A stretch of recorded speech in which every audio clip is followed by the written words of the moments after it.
I woke up with a start, my heart racing, as if I'd just run a marathon. The digital clock on the nightstand blinked 6 a.m., same as always. I rolled over, expecting to see Rachel's sleeping form, but her side of the bed was empty and cold. Again. Rubbing the sleep from my eyes, I sat up and listened. The faint sound of the shower running told me where she was. I sighed, remembering a time we'd showered together, laughing and stealing kisses under the warm water.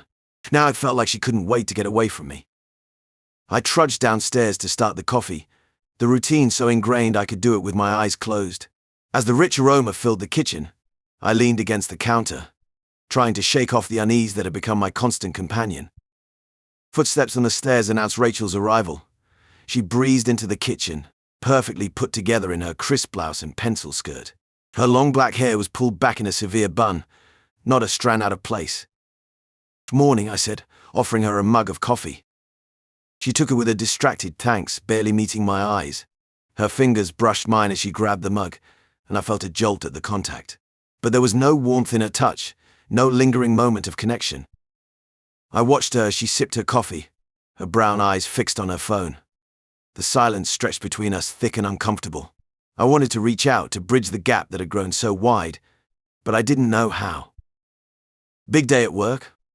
I asked, grasping for something, anything to say. Rachel glanced up, seeming almost surprised to find me still there. "Oh, yeah, big presentation. And You'll do great," I said, trying to infuse my voice with enthusiasm. "You always do." She gave me a tight smile that didn't reach her eyes. "Thanks, Oliver." I leaned in for a kiss, but she turned her head at the last second, my lips grazing her cheek instead. The sting of rejection was all too familiar now. As Rachel gathered her things to leave, I found myself searching her face for any sign of the woman I'd fallen in love with. But the warm, vibrant Rachel seemed to have vanished, replaced by this cold, distant stranger. "So have a good day," I called as she headed for the door. As she paused, her hand on the doorknob. For a moment, I thought I saw a flicker of something in her eyes, regret, guilt, but then it was gone, and she was out the door with a quick "you too." The house felt emptier than ever as a car pulled out of the driveway. I sank into a kitchen chair, my coffee forgotten. This was how it had been for months now, stilted conversations, avoided glances, perfunctory kisses. So I told myself it was just a rough patch, that every marriage had its ups and downs, but deep down, a voice whispered that something was terribly wrong. It was just supposed to be an ordinary day. Grab a few things from the hardware store, pick up some groceries, maybe take a long drive to clear my head from the tension that hung like a bad smell between Rachel and me. Our mornings had become quieter, colder, me sipping coffee like a damn statue, while she bustled around getting ready for work, always late, always distracted. So I tried to talk to her just to get a read on her mood, but she wasn't there. I mean, physically, yeah, pacing around in her sharp outfit, but not really there. That's why it wasn't shocking when she barely let my kiss brush her cheek before she was out the door again. It used to sting, that sort of thing. But by now, it's just calloused over. I had other things to think about anyway. A marriage can't just collapse over breakfast, right? Still, it left that pit in my stomach, a bottomless one that had been forming for months now. I decided to distract myself with errands. Usual stuff. I wasn't on the freeway for long before some guy in a beat-up Honda next to me at the light starts shouting and waving his arms. Took me a second, but I rolled down my window, already annoyed. "Hey, your back tire's shot, man," he yells across 2 lines of traffic. "Flat." Perfect. I pull into the first parking lot that comes up, Walmart. That always gloomy stretch of concrete. My mood plummeted even closer to the pit in my gut. I parked under one of the flickering lights and hopped out. Yep, tire's pretty screwed. Literally. Ha! Some idiot must have dropped a nail, and now this. Irony's not lost on me, though. Flat tire, flat marriage. Youth rolling on fumes and some deluded hope that things would magically fix themselves. I fumbled through the trunk, cursing under my breath because the spare, if it wasn't missing some kind of tool, then it was a half-deflated relic itself. Typical luck. And kneeling down on the concrete, I tried to plug the damn thing. Got grease all over the jeans I'd just thrown on that morning because I wasn't in the mood for clean ones. Felt pointless, you know. Like everything required more effort than it was worth. So I managed to inflate the tire just enough to head back home slowly. Nothing permanent, but hell, I wasn't in the mood for a permanent solution. It wasn't until I pulled into the next small store along the way just to check the tire again that I spotted it. Truck. That truck. Big shiny beast of a thing, jacked up with oversized tires, all polished chrome and arrogance. I swear, first sign I saw, something rotten twisted in my gut. That tense instinct. That 1 second flash where your mind connects dots you didn't think were even possible. My first reaction was to shove it aside because it couldn't be. Just couldn't. Then he steps out. Boot heels hitting the pavement. Tall guy. Muscles straining under a flannel shirt like he just stepped out of some bad cowboy movie your uncle loves. It hits me then. Jerry Garner, Rachel's work friend. I swear I wasn't consciously thinking that particular thought. Mostly because I trusted her. Or maybe I wanted to trust her. Who the hell knows at this point? The passenger door opens, and I see her. Rachel. It feels like getting the wind punched out of you, but no one's throwing fists. They're just there, existing. And it shouldn't hurt like that, but it does. More than that, though, was how normal it seemed. Just Rachel stepping out of this guy's truck, laughing, holding his hand, acting like she wasn't my wife 2 hours ago at breakfast. Cheeks flushed from laughing in a way I hadn't seen in months, maybe even years. Definitely not around me.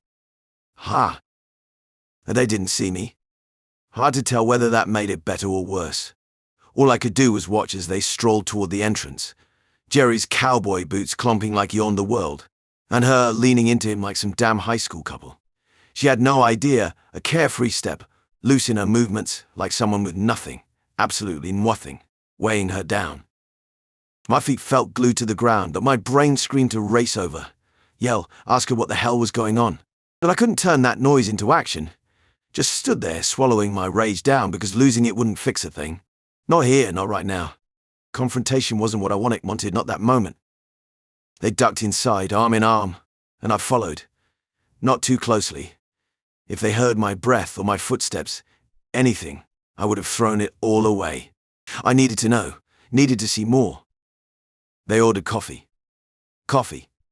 The tiniest, most mundane detail, but it was their casualness that had me frozen solid inside. It was so easy for them. Chatting, flirting. This was all expected. Her sipping that damn cup with her hand resting on his forearm, mine was still trying to fix a flat back in the parking lot. All the while, I was just another ghost trailing behind her. When they left, I wasn't done. I needed to follow. I kept my distance, stayed back, doing everything I could to make sure they wouldn't notice me. I wasn't thinking, not logically anyway, but I couldn't stop myself. Where would they go? How far? The answer came fast enough. They pulled into my our driveway. He parked the shiny pickup like he owned the place, and I watched as they walked into my house. To my goddamn house. Like it was theirs. She didn't just hand him the keys to a place. They acted like they'd had the place all along. The door closed, and I just sat there. My fingers dug into the steering wheel until they hurt. Part of me wanted to scream, to storm up to the door and rip it wide open, but my body was paralyzed. I sat like that for what felt like hours, though it couldn't have been more than a few minutes, but hell, time didn't feel real by this point. When they finally left together, it felt almost cathartic. At least I could move again, no matter how much cobwebs of betrayal cluttered my mind. I don't know how the hell I dragged myself inside. It was late afternoon now, sunlight casting long shadows across the living room, making everything seem wrong, eerie. This wasn't my home anymore. This was the place they carried out their betrayal. Every step felt heavier than the last. I should have been hearing the familiar hum of the house, but all I noticed was the damn dripping from the kitchen sink, adding to this ticking silence. Every little noise hit louder than it should have. My feet guided me upstairs. I wish they hadn't, but they did. I peeked into our bedroom, and the sheets were still tangled from the morning. From her, maybe from both of them. Driving to pick up Toby should have been a simple task, that constant, predictable part of my day that always felt solid, grounding even. But today, just gripping the wheel, I could feel the fury tapping at the back of my skull, like I'm pounding on the inside. I wanted to scream, slam my fist into the dashboard, do something that would let it out. The image of Rachel with Jerry, in my house, our house, kept circling back no matter how hard I tried to push it away. I squeezed my temples, trying to sate the spiral brewing, but it simmered like hot coals under my skin.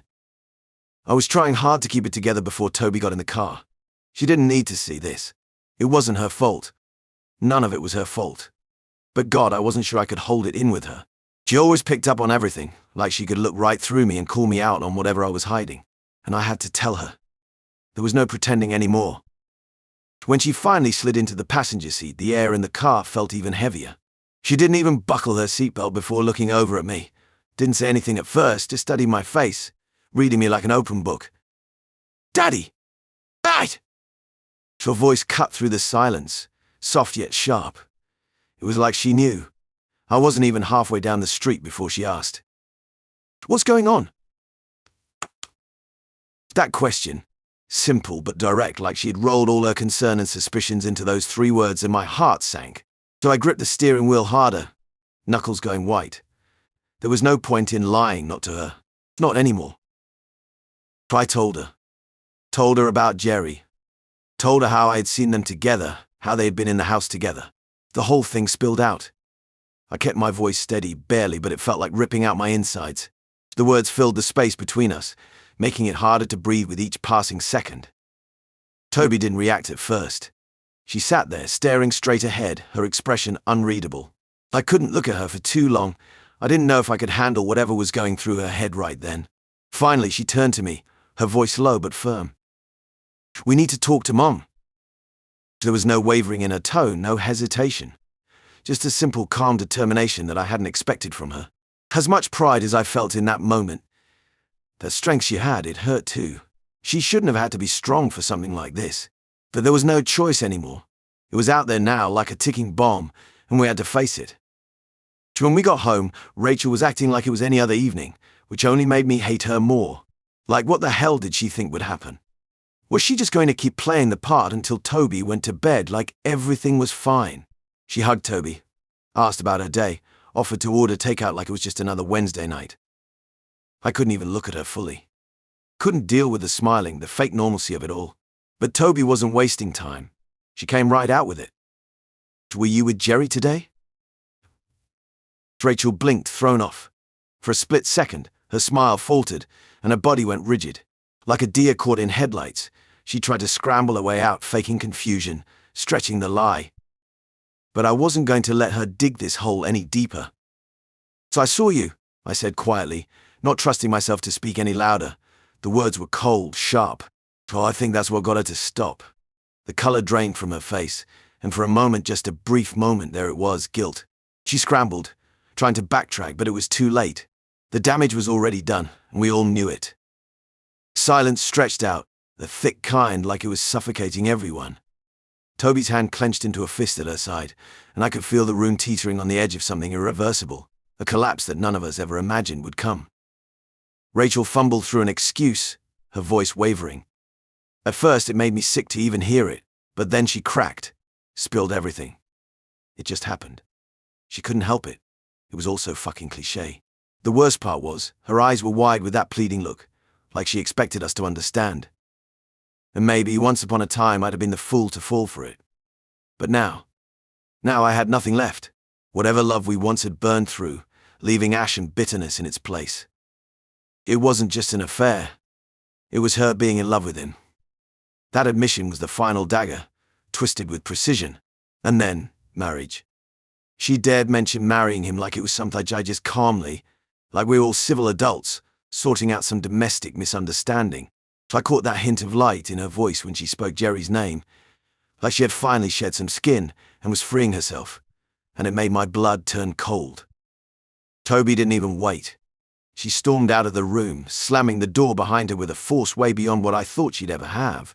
We both stood there for a beat, the impact of her exit echoing through the walls. And then it was just me and Rachel. She looked at me, desperate now, but all I saw was the wreckage she'd caused over someone who wasn't worth the dust on her shoes. There wasn't any part of me that felt soft enough to comfort her, so I didn't. "You have 3 days to get out." Her face went slack, the shock hitting her as if she expected something different. What do you mean?" Her voice trembled, edging into a panic plea. "I have nowhere to go, Oliver." "Not my problem." She tried again. Her tone was thin, fragile, like she was teetering on something sharp. Her breath caught. "Oliver, be reasonable." This was all lying square on her shoulders now. I wasn't going to lift any of it for her. This house, the one I had built, was mine long before she ever came into it. Tears were building in her eyes, but I felt nothing. This house was mine before we ever met, I said, each word dragging like stones across my chest. You're leaving. The next morning I didn't waste time. Sitting there in the kitchen, staring at an empty coffee cup on the counter, it hit me how final all of this was. The blender she loved using was pushed to the side, next to the untouched stack of mail. Out of habit, I felt like reaching for my phone to send her a text or some dumb meme. Then reality slammed down hard. No more pretending, no more ignoring the truth. It was already over. I couldn't keep living like this, couldn't keep pretending I could somehow fix it. Fix us. So I opened my laptop and started looking up divorce lawyers. I wasn't going to drag this out or make it messier than it already was. Every click felt like I was shaking off a weight off my back, one I hadn't even realized I'd been carrying. Found a lawyer, name of Strauss, with good enough reviews, who specialized in high conflict separations or something like that. High conflict. Funny. It hadn't been loud, it had been filled with screaming matches or plates thrown. But hell, if I didn't feel like I'd been at war for months. Quiet, wearing you down war. I called his office, and they booked me an appointment for later that afternoon. Sure. I'd never imagined I'd end up here, talking to some suit about splitting my life down the middle, but here we were. Call ended. I lit a cigarette, something I hadn't done in years. Not since Toby was a baby, actually. Flicking the ashes into the sink, I thought about Toby, man. She had to come first now. She needed stability, and sure as hell that wasn't going to come from Rachel. How do you explain to a 15-year-old kid that the woman she loved was packing her crap and walking away towards some new guy, one her dad barely even knew? I knew my job now. Get Toby through this without it completely messing her up. When Rachel's texts started lighting up my phone that morning, asking for a chance to talk, the word talk in this case probably meant some wild backtrack attempt and playing the we can still be friends card. I just let out this flat, humorless laugh. Talk. Talking like her mind wasn't already made up. And it wasn't just about Jerry. It was about who she had been pretending to be for I didn't know how long. Staying friends. That bridge had burned harder than any bonfire could. I didn't reply. Just blocked her. Probably wouldn't stop her from finding some other way to weasel into my day, but at least I could block out the noise for a bit. I was tired of her voice. Hell, I was tired of thinking about her. By the time I left for my meeting with Strauss, my stomach was twisted up in knots, but the second I walked into his office, any hesitation I'd had just evaporated. The guy wasn't overly warm, just professional, but that's all I needed. Someone who'd handle the mess from here. Someone who saw this kind of thing all day, every day, and would do what needed to be done. Hell, maybe he'd already seen about 20 guys like me by lunch. After laying it all out for him, the affair, the bit about wanting Rachel out by the end of 3 days, how Toby was a huge priority for me now. Strauss gave me the firm nod. The one where you know you're in the system. Like, yeah, this was going to get processed. Soon, someone would be slipping papers into her hands, and that would be it. A legal form would say what I couldn't, that this whole thing was gone. Done. Final. He started going over next steps, protecting my assets, making sure there was no way for Rachel to try and take the house, because yeah, damn right it was my house. I wasn't about to give any of that up. He also talked about getting Toby in the custody arrangement. I'd see to it Toby was with me. Rachel could have her weekends, her little visits, fine.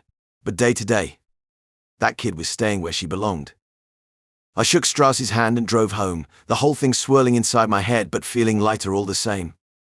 The future was beginning to take shape, not the one I had originally planned on.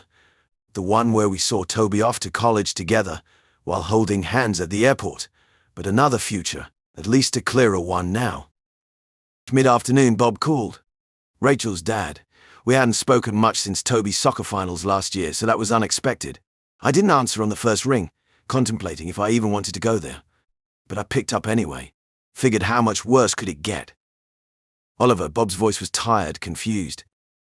I braced myself, rubbing at the tension building up at the back of my neck. I knew why he was calling. Somebody in Rachel's circle must filled him in. Maybe Rachel herself, although I doubted it. She wasn't too eager to own up to this crap beyond the immediate. Even hearing Bob's voice was weird. We'd never exactly been close. Just part of the same construction of polite family stuff over the years. I laid it out for him as calmly as I could manage, Jerry. The affair, the 3 days. The more I talked, the quieter he got. Felt like I was hearing the guy deflate over the phone, understanding slipping through on his end. At the end, he just exhaled, this long, weary sigh. I don't know what to say, Oliver. I'm so sorry, I didn't raise her like this. Man, hearing that hurt. As much anger as I was strapped to, knowing that somewhere, someone else felt the sting of betrayal from Rachel too, it kinda hit, you know. Hard. I reassured him no need to apologize. It wasn't Bob's fault. But I told him one thing, that whatever wasn't to let this screw up Toby, but she was the only thing that still mattered now. When the call ended, I just stood there for a minute, letting whatever that had been settle. Then there was Rachel's reaction. She was pissed, of course. Accusing me of airing our dirty laundry, calling me every name under the sun, adding a layer of venom I hadn't quite seen before. What the hell did she think would happen? Keep the whole thing wrapped up tight like a little dirty secret. It didn't matter anymore. I blocked her wherever I could. In socials and private contacts, I wasn't interested in whatever life she was creating for herself with Jerry on the side. Cutting her off from my life and blocking her felt like a quiet relief. Like stepping out from under the rain, finally getting a breath. Rachel kept trying despite everything. Every few days she'd send a text or leave a lengthy voicemail, her voice dripping with desperation and half-hearted apologies. She had always been confident. Sometimes too much so, a woman who strutted into rooms like the world owed her explanations. But now, it was sad, almost laughable.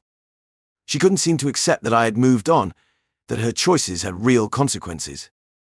Well, I can't believe this is still happening, I said to myself, staring at her latest message.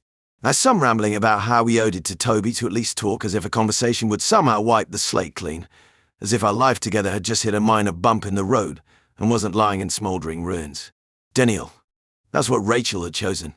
It astonished me how she could remain in that delusion despite the position she put herself in.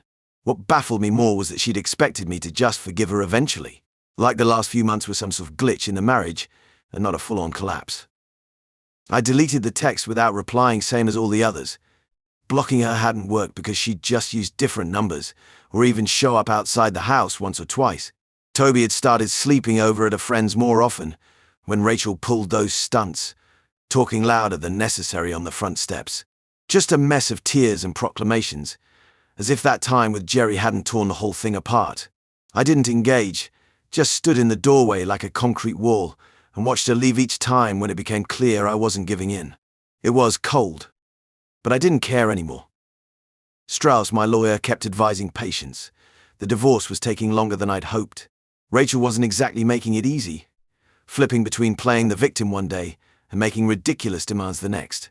The house, my house, that I had owned before we even met, seemed to be her obsession now. She still thought there was some universe where she'd end up staying, even with Jerry out of the picture. She couldn't see the writing on the wall, couldn't see how everyone around her had abandoned whatever sympathy they'd had for her, especially after admitting the affair so callously in front of Toby. Toby was the one anchor through all this, the one thing that never gave me pause. Watching her over these months, how she held her head high, dealing with the fallout of Rachel's actions with so much courage it blew me away. At first, I thought maybe she was burying it, pretending to be strong. But it wasn't an act. Toby was just tough. She picked up on everything even before I could say anything. To the night Rachel stormed into the driveway, crying and yelling, Toby just looked at me in this way that told me she understood. She didn't need an explanation. Then, out of nowhere, she threw herself into supporting me. One morning over breakfast, she caught me staring out the window without touching my toast. "Dad, you're pathetic," she'd said, scooping up her bags for school. I raised an eyebrow. What's that supposed to mean? You're just sitting here letting everything eat at you. You know, hobby, or like a date or something. That made me laugh more than it had in months. Toby was the last person I expected dating advice from, but she wasn't wrong. At 35, maybe Rachel had been the only woman I thought I'd ever need. Dating? Jesus, that notion seemed so far off. After weeks of watching me retreat into myself, though, I think Toby just didn't want her dad to come out the other side bitter and angry. I had to give her credit for seeing that in me when I hadn't even noticed, and with her as a reminder, silent but irreplaceable, it didn't seem as impossible anymore. I stopped focusing on what Rachel had done and started thinking about what I actually needed to do. I started small. This wasn't about rushing out to look for someone new right away. I reconnected with a couple of old friends, real ones, not just the people Rachel and I had done double dates with. Old college buddies I'd let slip away as life got busier. We met up for beers one night, and I swear it'd been almost a decade since I felt that kind of easygoing energy. There was something refreshing about talking to people who didn't see me as the guy stuck in a mess of a divorce. We weren't talking about her anymore. It was just dumb jokes, talk about sports, reminiscing about stupid stuff we did when we were younger. And I walked away that night with a weight off my chest I hadn't realized I'd been carrying for so long. The house quieted down a bit too. After a week or so, Rachel's unpredictable drop-ins dwindled. Strauss had warned me that it would happen, the moment when Rachel's fantasy version of where things were going finally cracked open. Her relationship with Jerry, it wasn't built to last. I knew that from the second I saw them at the store. All that passion, the sneaking around and whispered plans, that dries up pretty fast when you realize life isn't just one long, exciting affair. Jerry wasn't sticking around. It didn't take long for that knowledge to spread. I heard it from one of Rachel's co-workers, of all places. Rachel had walked into the office one day, after not showing up for days, only to find that Jerry was heading out to meet some other woman. The guy had apparently been seeing people on the side, even while stringing her along. Some part of me should have felt bad about it, should have felt sympathy for Rachel's crash back to reality. But I didn't. She chose that. Every single step of the way she made choices that led her to that inevitable cliff. I saw it in her eyes the last time she'd shown up outside the house. Jerry was a ghost by then, nowhere to be found, and she was on her own. No more flair, no more confidence, just pleading again, but this time there was no real fire behind it. Just smoke from a bridge already burned. Toby deserves better, she'd said, more like a whisper than anything else. She wasn't wrong. But I wasn't about to absolve her guilt by pretending we were working toward anything together. Not anymore. She stared at me like she still couldn't believe it was over. You can leave now. And she had left, defeated. Getting the final divorce papers in my hands felt different than I expected. There was relief, sure, but it wasn't like some big victory moment. It just meant the mess was officially cleaned up. It was over, even if the real finality had set in long before. Rachel had moved out for good. The house was mine, untouched by her existence anymore, except for maybe one or two stray things I didn't care enough to throw out. I could breathe without waiting for the next fight or breakdown. All that was left now was living, and surprisingly, the prospect wasn't as daunting as it once seemed. With all that mess done with, I sat Toby down one night, trying to explain that things would be different now. But she just glanced over at me, putting her phone down and flashing that knowing smile. Finally, Dad, we're free now. You know that, right? Once again, the kid was 1,000 steps ahead of me, already on the path to moving forward with her life, while I was just starting to find my footing. But that night, for the first time in a long time, I actually felt it. The weight lifting. Not all the way, but enough for me to catch a glimpse of what else could be out there. If I could start again, build something new for both of us, maybe even with someone else down the line, though that thought didn't have the urgency it once did. For now, rebuilding what we had was enough. Funny how that cold bitterness I'd once wrapped myself in, isolating myself from everyone but Toby, had started to melt. But it was slow, and I wasn't letting just anyone walk in. Hey everyone, if you enjoyed the story, remember to like, subscribe, and comment on the video for more stories like this. Don't forget to turn on notifications so you never miss an update. If you have any similar stories to share, leave them in the comments and we'll make sure to bring them to life. Thanks for watching.